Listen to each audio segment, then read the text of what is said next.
14 юли 2024 година. Плаваме в района на Равда.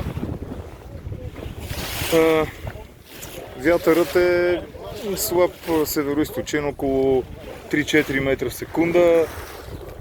Температура на въздуха към 40 градуса. Температура на водата, какво беше, топла. Здравейте, кажете на здраве, има ли някой чаша? И знай, че то бром сега... Всичките си изпили чаша, а той си изпил брома. Но на ерекция, нали? Къде се продава? Кажи здравей. О, здравейте!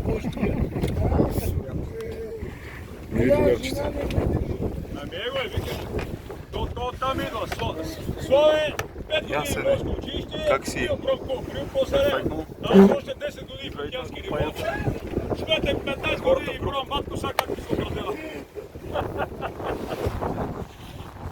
Така, много прекрасно курортно плаване, без всякакви напрежения.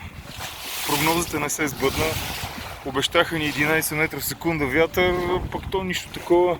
Ние затова сме рифовани в момента, нали? Подготвили сме се за шалмарите, които може и да не се случат.